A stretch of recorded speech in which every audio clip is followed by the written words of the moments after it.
सुप्रभात समस्त छात्र एवं छात्राएं। आज हम लोग पढ़ेंगे यूपी बोर्ड क्लास 9th सामाजिक विज्ञान। और सामाजिक विज्ञान के अंतर्गत इतिहास, और इतिहास में हम लोग रीड करेंगे अध्याय 1 फ्रांसीसी क्रांति।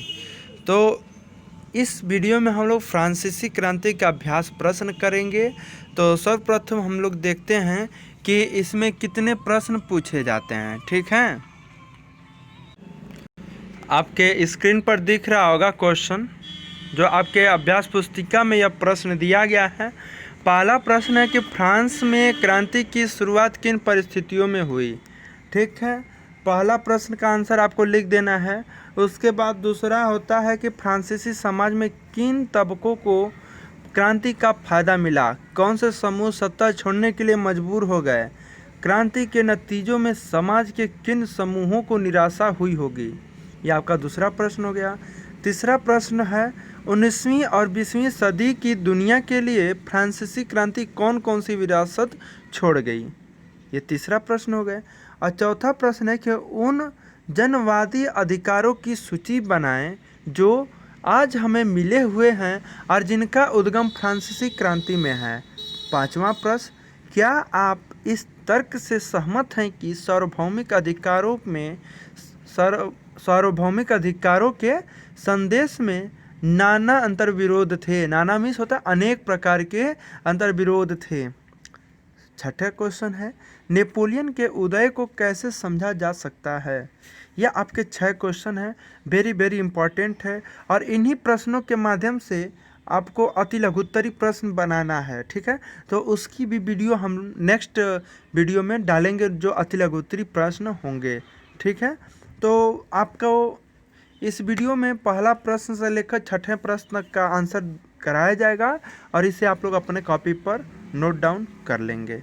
चलिए अब देखते हैं पहले क्वेश्चन का आंसर क्या होता है। आपका पहला प्रश्न था कि फ्रांस में क्रांतिकारी विरोध की शुरुआत किन किन परिस्थितियों में हुई। यही आपका पहला प्रश्न था। तो चलिए अब इसका आंसर ध्यान से लिख लीजिएगा कि निम्नलिखित परिस्थितियों के कारण फ्रांस में क्रांतिकारी विरोध की शुरुआत हुई। देखिए जैसे है, आप पहली लाइन को एकदम लिख सकते हैं, बस निम्नलिखित कर दीजिएगा। निम्नलिखित का मतलब होता है नीचे दी गई परिस्थितियों के कारण। तो वो कारण कौन कौन से हैं, धार्मिक है, आर्थिक है, सामाजिक, ये बहुत सारी कारणें हैं जिसको आप लोग लिखना है। तो सामाजिक परिस्थितियाँ पहले देख लेते हैं कि सामाजिक परिस्थितियाँ क्या होती हैं। तो सामाजिक परिस्थितियाँ हेडिंग डालकर आप लोग लिख लेंगे कि वहाँ पर सामंतवाद की प्रथा थी जो 3 वर्गों में विभक्त थी, प्रथम वर्ग, द्वितीय वर्ग एवं तृतीय वर्ग। ठीक है, तो प्रथम स्टेट में जो वर्ग है, वर्ग को ही स्टेट मानते हैं। ठीक है, जो प्रथम स्टेट में लोग थे वो कैसे लोग थे, पादरी लोग थे, मतलब पादरी लोग आते थे। दूसरे स्टेट में कुलीन एवं तृतीय स्टेट में व्यवसायी, व्यापारी, अदालती कर्मचारी, वकील, किसान, कारीगर, भूमिहीन मजदूर एवं नौकर आते थे। भूमिहीन जिसके पास ज़मीन नहीं है वह भूमिहीन मजदूर कहलाता है। कारीगर आप जानते ही हैं, काम करने वाले। और वकील सभी लोगों से आप परिचित हैं। ठीक है, आगे कि यह केवल तृतीय स्टेट ही थी जो सभी कर देने को बाध्य थी। कर का मतलब होता है टैक्स। कर का मतलब होता है टैक्स। जैसे आप लोग जीएसटी देते हैं इस समय जो आप जीएसटी देते हैं उसी को टैक्स कहते हैं, जो जीएसटी। ठीक है, गुड सर्विस टैक्स, ये होता है आपका जीएसटी। चलिए उसी को कर कहते हैं। आगे, पादरी एवं कुलीन वर्ग के लोगों को सरकार को कर देने से छूट प्राप्त थी। सरकार को कर देने के साथ साथ किसानों को चर्च को भी कर देना पड़ता था। किसानों को चर्च को भी कर देना पड़ता था, यानी कि टैक्स देना पड़ता था। यह एक अन्यायपूर्ण स्थिति थी जिसने तृतीय स्टेट के सदस्यों में असंतोष की भावना को बढ़ावा दिया। अब आगे देखते हैं कि आपका कौन परिस्थिति है। तो वह है आर्थिक परिस्थितियाँ। जो दूसरा परिस्थिति है वो आर्थिक परिस्थिति है, तो इसमें आप लोग लिख लेंगे कि सन 1774 में बोबू राजवंश का लुई 16वां आप लोग किताब में देखे होंगे, लुई करके ऐसे आपको दिया गया होगा। तो ये होता है लुई, ये 16, ये 10, ये 6, यानी कि लुई 16वां। इस तरह से आपको किताब में दिया होगा, जो बहुत कम ही लोग जानते हैं कि 16 ये ऐसा दिखा होगा, तो बहुत लोग कंफ्यूज हो गए होंगे कि यह कैसा सिंबल है। ठीक है, तो ये 16वें का सिंबल है। ठीक है, आपकी किताब में लुई 16वां इसी तरह करके दिया गया होगा, लुई 16वां की जगह पर इस तरह का चिन्ह आपको देखने को मिला होगा। ठीक है, आगे लुई 16वां फ्रांस के सिंहासन में सोता गद्दी पर बैठा और उसने ऑस्ट्रिया की राजकुमारी मैरी एंतोइनेट से शादी की।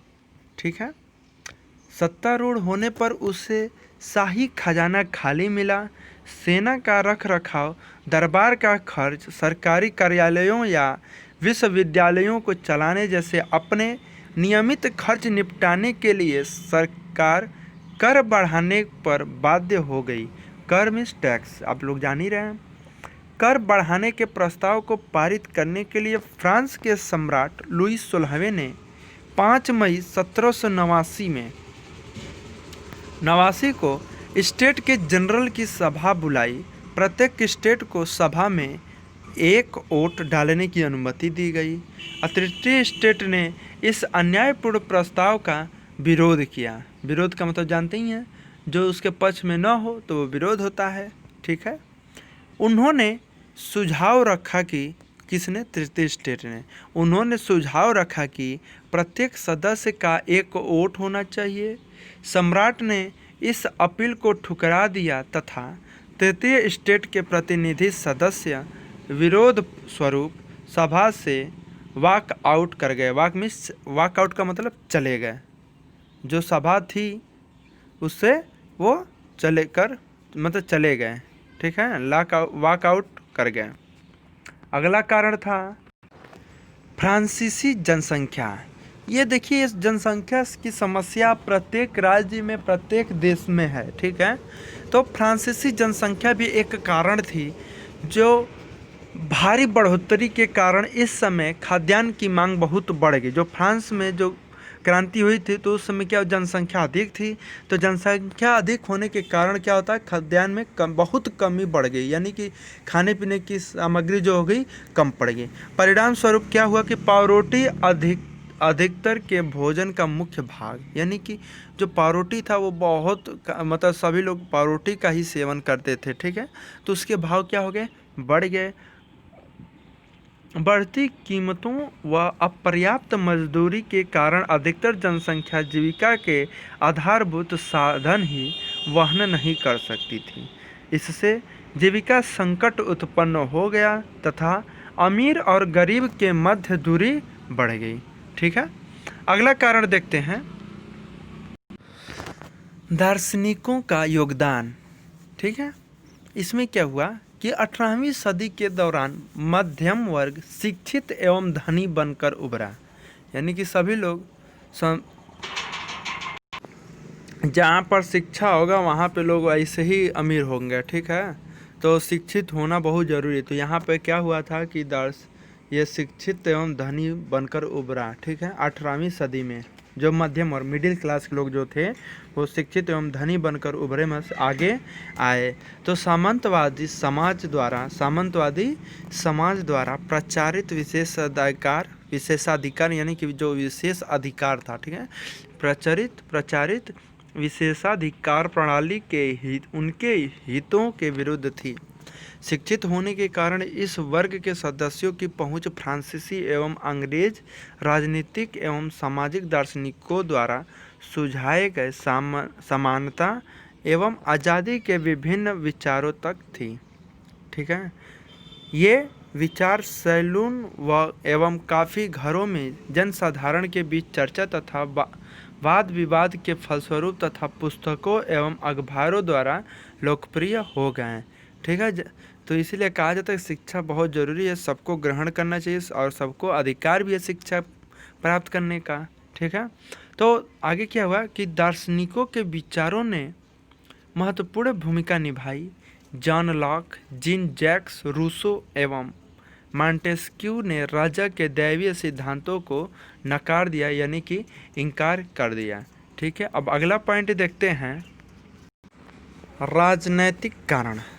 तृतीय स्टेट के प्रतिनिधियों ने मिराबियो एवं आबेसिये के नेतृत्व में स्वयं को राष्ट्रीय सभा घोषित कर दिया एवं शपथ ली कि जब तक वे सम्राट की शक्तियों को सीमित करने व अन्यायपूर्ण विशेषाधिकारियों वाले सामंतवादी प्रथा को समाप्त करने वाला संविधान नहीं बनाएंगे, तब तक सभा को भंग नहीं करेंगे।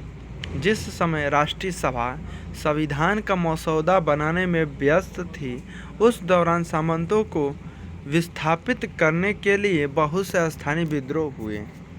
इसी बीच खाद्य संकट गहरा गया तथा जनसाधारण का गुस्सा गलियों में फूट पड़ा। 14 जुलाई को सम्राट ने सैन्य टुकड़ियों को पेरिस में प्रवेश करने का आदेश दिए। इसके प्रत्युत्तर में सैकड़ों क्रुद्ध पुरुषों एवं महिलाओं ने पुरुष की सशस्त्र टुकड़ियां बना ली, यानी कि छोटी छोटी टोली बना ली। ऐसे ही लोगों की एक सेना बास्तिल किले की जेल सम्राट निरंकुश शक्ति का प्रतीक में जा घुसी और उसको नष्ट कर दिया। इस प्रकार फ्रांसीसी क्रांति का प्रारंभ हुआ। देखिए, यह बहुत ही इम्पॉर्टेंट पॉइंट है, इसको तो आप भूलिएगा नहीं। ठीक है, आपका पॉइंट का क्या नाम था, एक बार पुनः हम देखते हैं। राजनीतिक कारण। तो राजनीतिक कारण बहुत ही योगदान देता है किसी भी राज्य को पतन के लिए भी और उत्थान के लिए भी। ठीक है, किसी भी देश का पतन भी हो जाता है राजनीति के कारण और उत्थान भी होता है। ठीक, सबसे अंतिम व आखिरी कारण है सम्राट लुई 16वां। ठीक है, तो इसको भी आप लोग लिख लीजिएगा। तो सम्राट लुई 16वें एवं उनकी रानी मैरी एंतोइनेट ने अपने विलासितापूर्ण जीवन एवं खर्चीले तौर तरीकों पर काफ़ी धन बर्बाद किया। उच्च पद आमतौर पर बेचे जाते थे, पूरा प्रसाधन भ्रष्ट था और प्रत्येक विभाग के अपने ही कानून थे। किसी एक समान प्रणाली के अभाव में चारों ओर भ्रम का वातावरण था। लोग प्रशासन की इस दूषित प्रणाली में तंग आ चुके थे तथा इसे बदलना चाहते थे। ठीक, यह आपका पहले प्रश्न का आंसर समाप्त होता है और हम लोग देखते हैं प्रश्न 2। ठीक, तो इसे आप लोग लिख लीजिए और प्रश्न 2 देखते हैं। चूँकि प्रश्न 1 बहुत ही लंबा है और बाकी प्रश्न छोटे छोटे हैं, तो उसको भी लिखेंगे। ठीक है, फ्रांसीसी समाज। जो दूसरा प्रश्न है कि फ्रांसीसी समाज के कौन कौन से समूह को क्रांति से लाभ हुआ, कौन से समूहों को शक्ति त्यागने पर बाध्य किया गया, समाज के कौन से वर्ग को क्रांति के परिणाम से निराशा हुई। ठीक है, यह सभी प्रश्न आप लोग पहले ही शुरू में ही देख चुके हैं। तो चलिए हम लोग आंसर की बात करते हैं। तो आंसर है कि तृतीय स्टेट के धनी सदस्य, आपको इससे पहले वाले प्रश्न हम लोग पढ़े ही थे। तृतीय स्टेट के क्या हुए थे, जो धनी सदस्य थे यानी कि मिडिल क्लास के लोग थे। तो मिडिल क्लास के लोग क्या थे, शिक्षित थे, और शिक्षित के साथ ही क्या थे, धनी थे। ठीक है, तो जो मध्यम वर्ग के लोग थे तो उनको क्या हुआ कि फ्रांसीसी क्रांति से सर्वाधिक लाभ हुआ। जो मध्यम वर्ग के लोग थे उनको फ्रांसीसी क्रांति से सर्वाधिक लाभ हुआ। इन समूहों में किसान, मजदूर, छोटे अधिकारीगण, वकील, अध्यापक, डॉक्टर, व्यवसायी शामिल थे। पहले इन्हें सभी कर अदा करने पड़ते थे। कर मीन्स टैक्स। ठीक है, कर अदा करने पड़ते थे व पादरियों एवं कुलीन लोगों द्वारा उन्हें हर कदम पर सदैव अपमानित किया जाता था। किंतु क्रांति के बाद उनके साथ समाज के उच्च वर्ग के समान व्यवहार किया जाने लगा।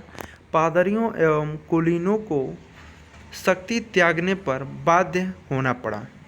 शक्ति जो उनको पावर मिली थी उसको छोड़ना पड़ा, ठीक है, त्यागने पर बाध्य होना पड़ा तथा उनसे सभी विशेषाधिकार छीन लिए गए। समाज के अपेक्षाकृत निर्धन वर्गों तथा महिलाओं को क्रांति के परिणाम से निराशा हुई होगी, क्योंकि क्रांति के बाद समानता की प्रतिज्ञा पूर्ण रूप से फलीभूत नहीं हुई, ठीक है। अब प्रश्न संख्या 3 देखेंगे। प्रश्न संख्या 3 है कि फ्रांसीसी क्रांति से 19वीं व 20वीं सदी के विश्व के लोगों को मिली विरासत का वर्णन कीजिए। तो इसमें भी आप लोग लिख लेंगे पहले ही प्रश्न की तरह से पॉइंट बना के। तो फ्रांसीसी क्रांति में 19वीं व 20वीं सदी के विश्व के लोगों को विरासत या मिली विरासत, अब नीचे क ख ग डालकर आप लोग लिख लेंगे। तो क है फ्रांसीसी क्रांति मानव इतिहास की महत्वपूर्ण घटनाओं में से एक है। दूसरा, यह पहला ऐसा राष्ट्रीय आंदोलन था जिसने आज़ादी, समानता और भाईचारे जैसे विचारों को अपनाया। 19वीं व 20वीं सदी के प्रत्येक देश के लोगों के लिए यह विचार आधारभूत सिद्धांत बन गए। इसने यूरोप के लगभग सभी देशों एवं दक्षिण अमेरिका में प्रत्येक क्रांतिकारी आंदोलन को प्रेरित किया। इसने यूरोप के विभिन्न स्थानों पर घटित सामाजिक एवं राजनीतिक बदलाव की शुरुआत की, ठीक। 5वां पॉइंट है कि इसने मनमाने तरीके से चल रहे शासन का अंत किया तथा यूरोप एवं विश्व के अन्य भागों में लोगों के गणतंत्र के विचार का विकास किया, ठीक। अब देखते हैं अगला पॉइंट जो 6ठे नंबर पे है च, ठीक। इसने सभी नागरिकों के लिए समान अधिकार की अवधारणा का प्रचार किया, जो बाद में कानून के समक्ष लोगों की समानता की धारणा बनी। 6ठा है, इसने राष्ट्र शब्द को आधुनिक अर्थ दिया तथा राष्ट्रवादी की अवधारणा को बढ़ावा दिया, जिसने पोलैंड, जर्मनी, नीदरलैंड तथा इटली में लोगों को अपने देशों में राष्ट्रीय राज्यों की स्थापना हेतु प्रेरित किया। अगला पॉइंट 8वां है, इस क्रांति ने जनता की आवाज़ को सहारा दिया, जो दैवीय अधिकारों की धारणा, सामंती विशेषाधिकार, दास प्रथा एवं नियंत्रण को समाप्त करके योग्यता को सामाजिक उत्थान का अधिकार बनाना चाहते थे।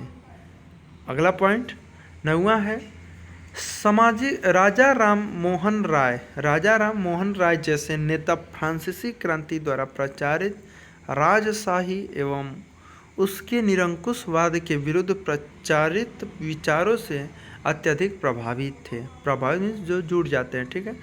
इस प्रकार फ्रांसीसी क्रांति का सबसे बड़ा प्रभाव, आप लोग निचली लाइन से लिखेंगे न्यू लाइन से पैराग्राफ चेंज करके, इस प्रकार फ्रांसीसी क्रांति का सबसे बड़ा प्रभाव विश्व भर में जन आंदोलन का प्रारंभ तथा लोगों में राष्ट्र की भावना के उदय होना था, ठीक है।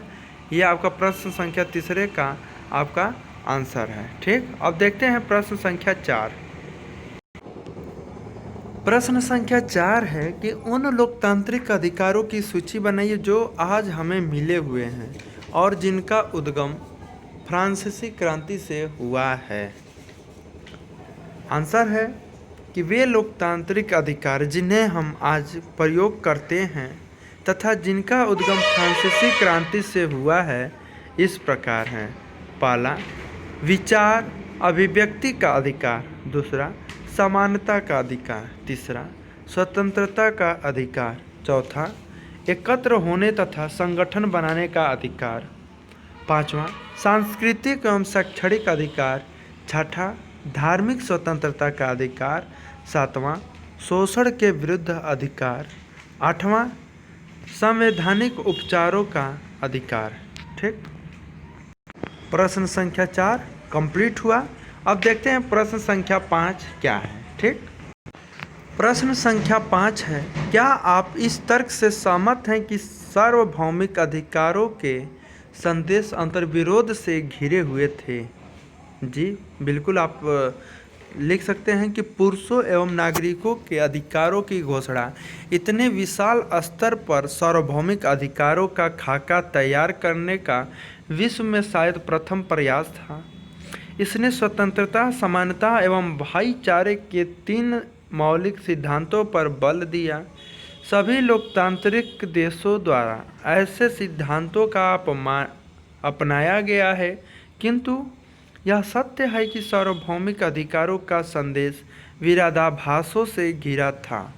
पुरुष एवं नागरिक अधिकार घोषणा पत्र में कई आदर्श संदिग्ध अर्थों में भरे पड़े थे।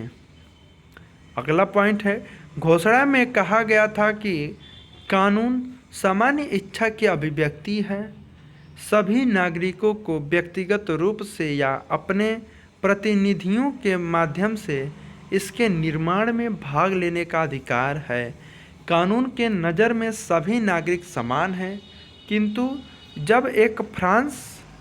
जब फ्रांस एक संवैधानिक राजशाही बना तो लगभग 30 लाख नागरिक, जिनमें 25 वर्ष से कम आयु के पुरुष एवं महिलाएं शामिल थे, उन्हें बिल्कुल वोट ही नहीं डालने दिया गया। ठीक, और देखते हैं इसी के अंतर्गत 2 और पॉइंट हैं। आप लोगों ने पहले लिखा क, अब नीचे लिख दीजिएगा ख डाल के लिख लीजिएगा। दूसरा पॉइंट था, फ्रांस ने उपनिवेशों पर कब्जा करना व उनकी संख्या बढ़ाना जारी रखा। ठीक, उसके बाद आप लोग क लिख चुके, ख भी लिख चुके, अब तीसरा लिखिएगा ग। तीसरा लिखने के बाद डैश करके लिखिए, फ्रांस में 19वीं सदी ठीक, 19वीं सदी के पूर्वार्ध तक दास प्रथा जारी रखा। कौन सी प्रथा? दास प्रथा। ठीक है, तो ये तो आपके हो गए प्रश्न संख्या 5 कंप्लीट। अब देखते हैं इस वीडियो का अंतिम और आखिरी प्रश्न है, छठा पॉइंट। छठा क्वेश्चन क्या है, चलिए देखते हैं। नेपोलियन के उदय का आप कैसे वर्णन करेंगे? ठीक है, यही आपको लिखना है। सन 1796 में निर्देशिका के पतन के तुरंत बाद नेपोलियन का उदय हुआ। निदेशकों का प्रायः विधानसभाओं से झगड़ा होता था, जो कि बाद में उन्हें बर्खास्त करने का प्रयास करती। निर्देशिका राजनैतिक रूप से अत्यधिक अस्थिर थी, अतः नेपोलियन सैन्य तानाशाह के रूप में सत्तारूढ़ हुआ। तानाशाह जो शासन करे, जो ऐसा राजा जिसकी कोई बात न टाले, वही तानाशाह राजा या तानाशाह सैन्य कहलाएगा। ठीक है, तो आगे क्या हुआ कि सन 1804 में नेपोलियन बोनापार्ट ने स्वयं को फ्रांस का सम्राट बना दिया। वह पड़ोसी यूरोपीय देशों पर विजय करने निकल पड़ा, राजवंशों को हटाया और साम्राज्यों को जन्म दिया, जिसमें उसने अपने परिवार के सदस्यों को आरूढ़ किया। उसने निजी संपत्ति की सुरक्षा जैसे कई कानून बनाए और दशमलव प्रणाली पर आधारित नाप तोल की एक समान पद्धति शुरू की। अंततः क्या हुआ कि 1815 में क्या हुआ कि वाटरलू में उसकी हार हुई। किसकी? नेपोलियन की। 1815 में वाटरलू में उसकी हार हुई। तो आपसे पूछ लिया जाए कि नेपोलियन की हार कब हुई, तो 1815 में। कहाँ हुई थी? वाटरलू में। ठीक है, इस तरह से भी प्रश्न आपको अति लघुत्तरी में मिल सकता है। ठीक है, तो अति लघुत्तरी प्रश्न हम लोग अगले वीडियो में देखेंगे। तो यह वीडियो अगर आप लोगों को अच्छा लगे तो अपने दोस्तों साथियों को भी शेयर कर दीजिए। ठीक है, बहुत बहुत धन्यवाद।